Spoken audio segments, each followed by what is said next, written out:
Bienvenue, les aventures de Frank et Ben. 5e série, Frank and Ben go to Lac de Plaisir with Geneviève and Minot. 8e histoire, Frank and Ben go to Lac de Plaisir, Part 8. Whoever has taken Uncle Emile's rock collection knew what they were doing.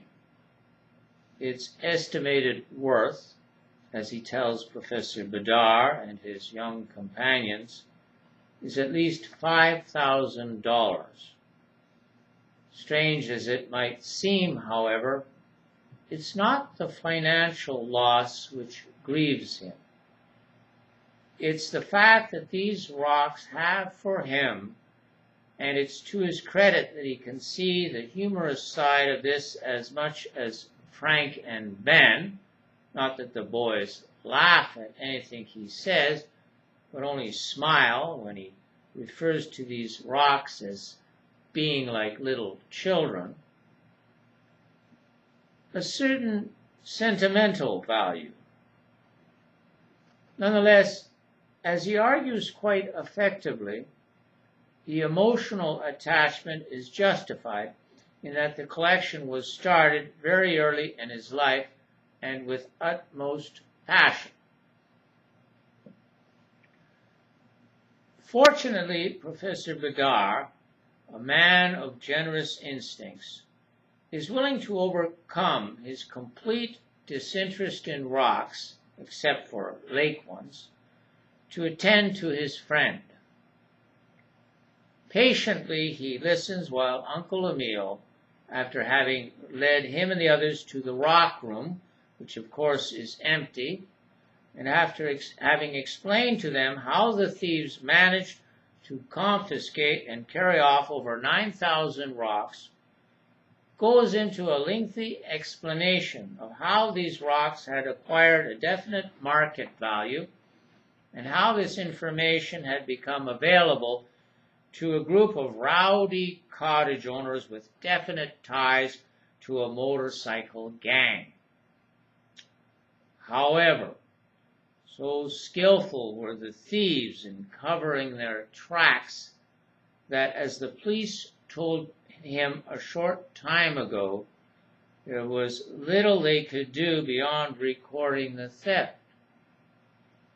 Eventually, becoming a bit bored with Uncle Emile's listing of all the rocks he most prized, the young people wander out of the rock room to check out his plant room and his insect room. In the meantime, Frank's uncle shows Professor Bedard one of the leather-bound volumes where he has set down in detail, with accompanying photographs, everything that was in his collection. "Thank God they left these behind," he exclaims. "I'm a poorer man than I was before I stepped out this morning, but not so poor as I thought." Then he draws Professor Bedard's attention to a number of photos in the album, and as it seems to the professor, shows a remarkable ability to recover from what clearly traumatized him earlier. Please note, Stefan, that these samples of fused volcanic ash and pumice are common enough around Vesuvius, but the striking thing here, we'll have to look very closely because there are only slight traces of it, is the yellowish mixture of berentium. Now, the latter is normally found only in the driest regions of the world. To complicate matters, it has only had commercial value over the last 20 years. So the question is, how did it end up where it did? Fortunately for Professor Bedard, Minot re-enters the room and saves him from having to listen to his friend's explanation. "Oh, Father, don't look at me like that," she quickly exclaims. "You know I'd rather spend time with you than, forgive me, Emile, do other things." She then comes up close to him while he looks at her affectionately. But there's nothing to do or see here, my dear, except, of course, look at these photos of rocks. By the way, isn't that a splendid collection of insects he has? My word, you'd go far to...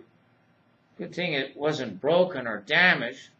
Wonderful installation you've got there. Fit for a museum. I'd like to have a look at all those bugs myself someday.